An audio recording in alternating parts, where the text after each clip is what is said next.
Go-Lex.com, I'm Steve with the wrap-up from Lexington's football game with Hastings last week. I do need to apologize for taking so long with this, as I'm still perplexed with this outcome. I'd love to report that Lexington picked up its first win of the season over the Tigers, and that would have been true had the game ended early in the fourth quarter, as Lexington took a 14-0 lead and pretty much had control of the game. Hastings, who was looking for its first win of the season, assembled an 80-yard scoring drive, followed by a 3-and-out defensive effort and a 6-play 55-yard scoring drive to tie up the game and force overtime. Lexington allowed 3 scores with no answer through the fourth quarter and overtime to hand the Tigers a 21-14 victory. Early on in the first quarter, Hastings had trouble staying on their side of the line. 3 Tiger offsides penalties on Lexington's opening drive helped out the local cause, setting up an unsuccessful field goal try. Hastings pushed the ball down the field and missed their own field goal try as the first quarter was scoreless. Lexington assembled a 13-play scoring drive in the second quarter, helped again by an offside call against the Tigers and a face mask penalty that moved the ball across midfield. Davin Naylor found Jace Carpenter over the middle of the field for a 28-yard score with 4:22 left before the halftime. The score gave the Orange and Black the early advantage 7-0. A change at quarterback for the Tigers worked in favor for Lexington as Tucker Sinek threw a pair of interceptions in his first 6 attempts. Lexington could not take advantage of either turnover, and the score remained 7-0 at the break. The second half opened up with neither team finding footing. Hastings started with a 3-and-out drive, followed by Lexington with a 7-play 14-yard drive. Hastings forced the ball into Lexington territory on the ensuing drive, but stalled out at the 45. The Minutemen suffered through a 3-and-out, followed by a Tiger drive deep into the Minuteman ground. A holding call on the 12-yard line put the brakes on the drive as Hastings opted to give the ball over on downs early in the fourth quarter.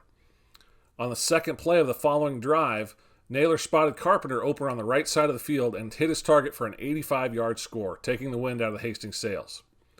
The 14-0 lead didn't bother Hastings a bit, though. Sinek, who didn't start the second half, came back on the field and captained the scoring drive, scampering the final 8 yards for the touchdown. A 3-and-out Lexington possession handed the ball back to the Tigers at their own 45-yard line. 6 plays later, Sinek found Cooper Cole on a 32-yard strike to tie the game with 5:04 left in regulation. The teams traded unproductive possessions before Lexington made a final push to the goal. Naylor found Levi Converse for a short pass and Sergio Lorca for a first down. A pass interference penalty on the Tigers was compounded with an unsportsmanlike conduct foul to move the ball to the Hastings 28-yard line. Converse and Carpenter added a pair of catches to move the ball into scoring range with 3 seconds left in regulation. What would have been a game-winning field goal was backed up 5 yards on a false start penalty on the Lexington offensive line. It turned out not to make a difference, though, as the field goal try didn't get any more than eye level off the ground.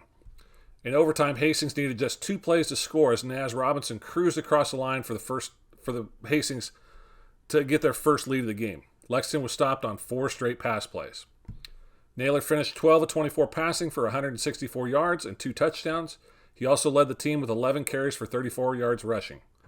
Carpenter led the receiving corps with 5 catches for 134 yards and both touchdowns. He also was credited with 1 interception as Alex Mateo snagged the other. Conlon Kerr led the defense with 11 total tackles with 2 solo stops and 9 assists. Levi Cupp and Converse each recorded 10 tackles. The Minutemen are now 0-5 and travel to Gering this week to face the 1-4 Bulldogs. Gering's lone win came in Week 1 against Torrington, which was a 46-19 decision. Tanner Gardner is the leading receiver as well as the leading rusher for Gering. As a team, Gering averages 223 yards per game. Kickoff is slated for 8 p.m. Friday evening. Gering does have a YouTube page, and it appears that the game should be available to watch.